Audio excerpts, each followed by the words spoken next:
Salut, j'espère que vous allez bien et bienvenue dans cette nouvelle vidéo dans laquelle je vous ai demandé sur mon Instagram de me poser toutes vos questions sans tabou et je vais y répondre, c'est le moment. Donc c'est parti, let's go. De quoi as-tu rêvé hier soir? Dur comme question. Bah au pire, c'est quoi ton dernier rêve? Vas-y donc repose la question. De quoi as-tu rêvé hier soir? Mais non, du coup tu reposes la même question. On va faire temps. Tu sais qu'il y a des significations où il y a beaucoup de personnes qui se souviennent de leurs rêves. Perso, pas vraiment. On va être totalement honnête et transparent. Et régulièrement, quand je me souviens de rêves, c'est qu'ils sont un petit peu... Rosé quoi! Rosé, caliente, pimenté. La plupart du temps, c'est des rêves... Le pire conseil qu'on t'a donné? Des fois, d'écouter un petit peu trop les gens. Parce que voilà, ton entourage est là pour te donner des bons avis. Il y a un moment, j'ai peut-être laissé un peu trop les avis des gens entrer dans ma vie. Quand on me disait, Laurent, vois comme ça, je voyais que comme ça en fait. L'essentiel, c'est de s'écouter. L'idée, c'est pas de vivre pour les autres. One Life. Y a-t-il un livre qui t'a bouleversé au point de le relire? Je suis pas un grand lecteur, je vais pas mentir avec vous, mais s'il y a un livre qui m'a marqué et que j'aurais aimé découvrir quand j'étais plus jeune, c'est le livre Love Simon, qui vient d'un film en fait, et qui parle tout simplement d'un mec adolescent qui découvre son orientation sexuelle. Et je sais que plus jeune, j'avais pas de représentation à la télé, auquel je pouvais m'identifier. Et c'est un livre qui me fait du bien, mais je pense qu'il peut aider pas mal de personnes, que la normalité, ça dépend pas si t'es hétéro ou quoi que ce soit. Sois qui tu es, vis-le, sois fier de toi surtout avant toute chose. Et j'entends trop souvent en fait les gens qui te disent t'es différent parce que t'es gay, lesbienne, etc. Non, je suis au même titre en fait que n'importe qui. Au lieu d'aimer les filles, je vais aimer les mecs, tout simplement. Soyons nous-mêmes, exactement. Et soyons pétillants. Le mec qui se place. Quel a été le pire jour de ta vie? Ouf.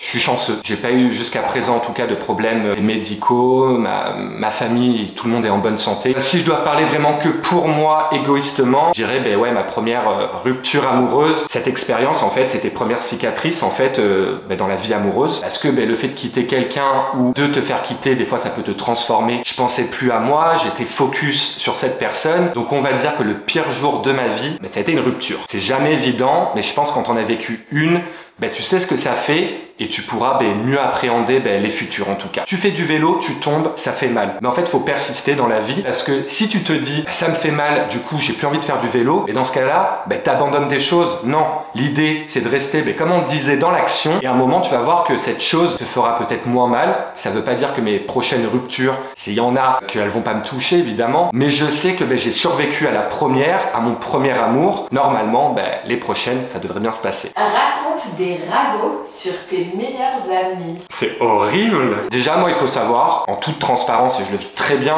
j'ai pas beaucoup d'amis. Mais quand on est jeune, on en a beaucoup. Souvent, t'as ta bande au collège, etc. Et je comprenais pas, en fait, les gens plus âgés qui avaient peu d'amis. Et je me disais, mais qu'est-ce qui s'est passé? Enfin, moi, ce sera pas mon cas. Et il s'avère qu'à 30 ans, tes amis, je les compte sur une main, et honnêtement, il y a même trop de doigts, quoi. J'ai peu d'amis, mais j'ai des gens, en tout cas, qui me ressemblent, et c'est l'essentiel. Maintenant, si je dois raconter un ragot, faut savoir qu'avec ma meilleure amie, on a fait nos études ensemble, notamment aux Beaux-Arts, et il est peut-être possible qu'une après-midi on soit venu en amphi à la fac un petit peu bourré au point où on s'est fait un petit peu remarquer. Faut pas le faire, je suis transparent avec vous. One Life, pardon. Dès qu'il faut se déculpabiliser, One Life à la vôtre. T'es célibataire. Attends, Quand j'ai rien dit. je suis sensible, ça. T'es célibataire? Je parle de beaucoup de choses sur ma chaîne YouTube, j'ai pas beaucoup de tabous. Parler de sexualité, de ce que je peux ressentir, tristesse, on a pu me voir même pleurer. Je parle pas souvent par contre de ma vie amoureuse. Vivons heureux, vivons cachés. Et je le pense honnêtement. Je suis pas en couple, je suis célibataire. Ça veut pas dire que je suis absolument à la recherche de quelqu'un ou qu'il me manque quelque chose dans ma vie, pas du tout. Prochaine question. Ouais. Tu préfères parler ou écouter? Ça c'est mes deux passions. J'adore écouter, moi les ragots, c'est ma vie. On va pas se mentir, on est beaucoup dans ce cas-là. Tu me poses dans une terrasse, même si je suis seul, je vais vivre mon bête de moment. J'écoute à côté de moi et franchement, des fois c'est plutôt croustillant, mais j'adore parler, c'est pour ça que j'ai fait une chaîne YouTube aussi. En vrai, je vais plus dire que je préfère écouter dans le sens où j'aime bien qu'ils se confient auprès de moi, de ma petite échelle, essayer de les aider ou même juste de les écouter. Des fois, juste le fait de parler, ça fait du bien en fait de vider son sac. C'est plus important pour moi, malgré tout. Un vrai petit ange. Qui était ton crush au collège? Le fait que je sois gay, je l'ai découvert assez tard, du moins je me suis menti pendant longtemps à cause de la pression sociale sociale, familiale. Mais au collège, les ados sont pas tendres entre eux, que j'ai pas eu vraiment de crush. C'est-à-dire que quand je voyais moi au collège mes potes, mecs ou meufs, être en couple, moi ça m'est pas arrivé. Donc j'ai pas vécu cette amourette qu'on peut voir dans les téléfilms ou les séries Netflix. Voilà, c'est arrivé beaucoup plus tard. Donc j'ai pas eu de crush. Je suis désolé. Enfin non, je suis pas désolé. Ce qui doit être désolé, c'est la société qui a fait que j'ai pas pu vivre pleinement ma vie sentimentale quelque part. Un conseil que tu donnerais à ton toi d'il y a 5 ans. Waouh, c'est beau. J'ai pas compris. Le mec c'est beau et tout. Beau. Attends, je suis pas tout de suite. Je suis pas sûre de moi. On l'a refait.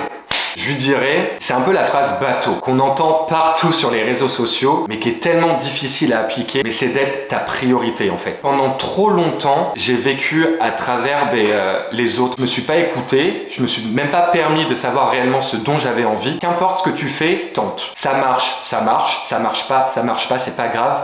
Mais au moins tu l'as fait, t'as pas de regrets plus tard. Et rappelle-toi que tu n'es pas moins bien qu'une autre personne. On est tous différents, donc ça sert à rien de se comparer. Concentre-toi sur toi, tes projets, sur les gens qui t'apportent du positif, fais des choses qui te font du bien. N'oubliez pas, vous êtes des belles personnes et si quelqu'un vous en fait douter, c'est eux. Dégage. Ça dégage, exact, ça dégage. Une série à nous recommander? J'ai plusieurs séries à vous recommander. J'ai ma série honteuse et une vraie série. S'il y a une série que je peux vous recommander mais que j'assume pas trop, ne me jugez pas, c'est Buffy contre les vampires. Ah ouais? Tu connais? Bah oui, c'est mon enfance. Vraiment, c'est-à-dire que j'ai grandi avec Buffy, je suis fan. Bon, bien sûr la nouvelle. Tu kiffais le vampire. Angel, tu connais.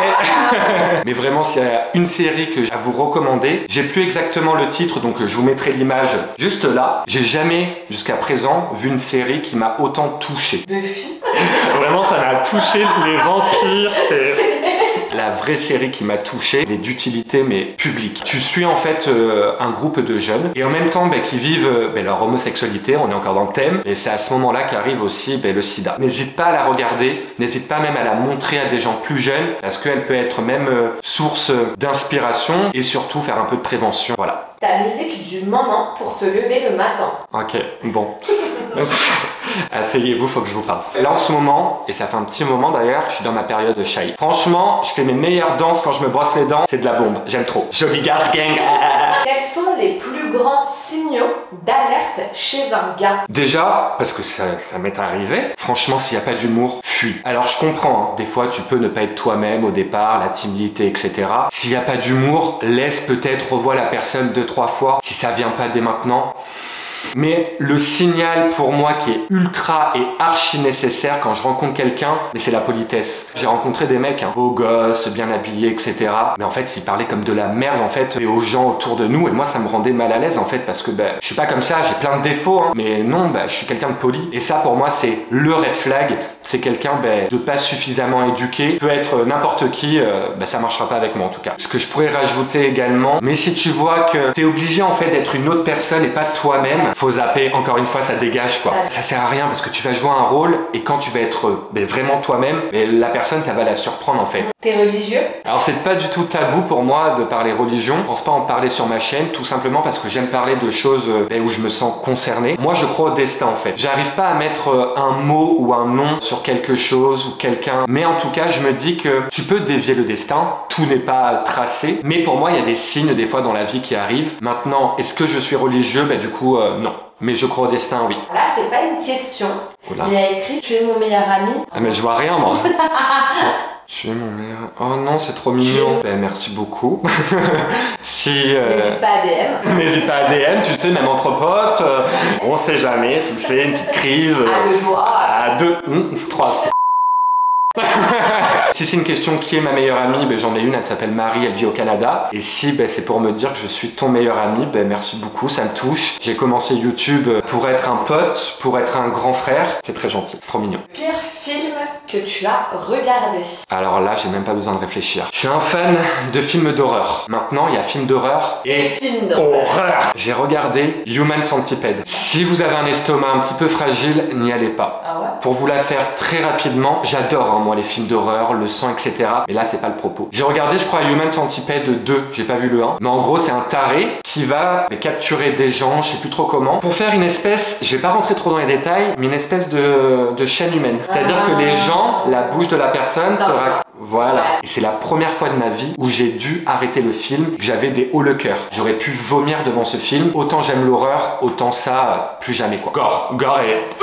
Non, je peux pas. T'as des tatouages? J'ai aucun tatouage, j'aimerais m'en faire. Je pense qu'un jour je vais y passer, parce que j'en ai envie. Là, à l'instant T, mon cœur est vierge. Comment tu te sens par rapport au Covid? Je suis chanceux. C'est-à-dire que le Covid ne m'a pas touché. Enfin, ça a touché des membres de ma famille, mais ça s'est bien terminé. J'ai vécu un moment, comme tout le monde, hein, un arrêt dans le temps chelou. Bien sûr, ça laisse des traces, hein, parce que on a vécu quand même un truc what the fuck quand même, on va pas se mentir. C'est sûr que ça a été une période très compliquée. Quelle est la dernière personne à qui tu as envoyé un message? Ok, je vais être transparent. Je pourrais la jouer en mode c'est mon ami qui est juste là, mais je vais être un petit peu croustillant. Vas-y, je donne. La dernière personne à qui j'ai envoyé un message, il est possible que cette personne soit un garçon. Rien de concret, on apprend à se découvrir.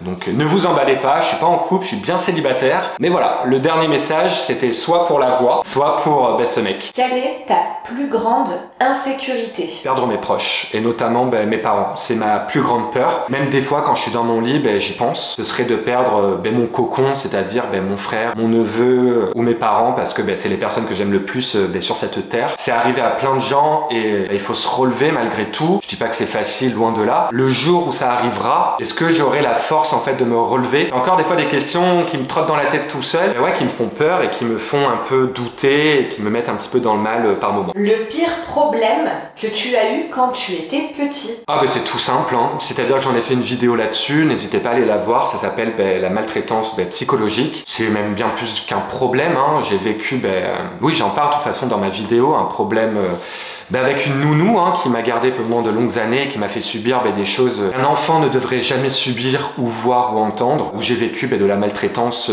physique sous mes yeux, moi pas sur moi mais que j'ai vu, et surtout psychologique où j'ai été l'une des premières victimes quoi. Voilà. Est-ce que tu aimerais sortir avec quelqu'un? Donc est-ce que je suis un peu ouvert aux rencontres, etc. Vous m'auriez posé la question il y a 2-3 ans, je vous aurais dit non. Là, je vais me concentrer sur moi, j'ai besoin de temps. Là, maintenant, je suis prêt, je pense, à rencontrer quelqu'un. Ça veut pas dire que voilà, je vais rencontrer quelqu'un, on va se mettre en couple, tranquille, chaque chose en son temps. Je suis ouvert à rencontrer, à découvrir une nouvelle personne. Voilà, à passer des petits moments simples, à profiter de l'instant présent. Mon cœur est bien ouvert. Qu'est-ce que t'aimes chez toi? Ça, c'est une bonne question, parce que on a trop tendance à dire ce qu'on n'aime pas. Donc vas-y, qu'est-ce qu'on aime chez moi? Enfin non, qu'est-ce que j'aime chez moi? L'idée c'est pas vous me complimenter, hein, non. Moi ce que j'aime ma gentillesse. Il n'y a pas de personne que je déteste. Il y a des gens que j'aime pas. Ils n'ont pas ce pouvoir en fait de faire que je les déteste. Et c'est mon écoute. J'aime écouter les gens, j'aime pouvoir les aider. Si on parle également d'un point de vue physique, j'ai des complexes, comme beaucoup de personnes malheureusement. Mais il y a des choses aussi que j'aime. Mais j'aime mes sourcils, j'aime ma barbe. Plus jeune, j'avais du mal même avec les poils. Je complexais parce que j'en ai eu vite. Et maintenant, c'est pas du tout quelque chose qui me complexe, mais surtout le fait que je pense, malgré les expériences mauvaises qui passent et toutes les déceptions que tu peux avoir avec les gens, j'ai pas été noirci par la vie, avec tout ce qu'on vit. Je reste ouvert à rencontrer des nouvelles personnes, à pas les mettre dans les cases et à apprendre à découvrir des personnes qui sont même totalement différentes de moi. J'ai répondu à toutes vos questions. J'espère que vous êtes satisfaits. En tout cas, j'ai été le plus honnête possible. N'hésitez pas à me suivre sur mon Instagram, c'est Soyons Pétillants, et bien sûr à ma chaîne YouTube. Je vous fais des très gros bisous. Surtout n'oubliez pas, c'est le plus important, soyons pétillants à la vie, aux autres, mais surtout envers nous-mêmes. Mouah.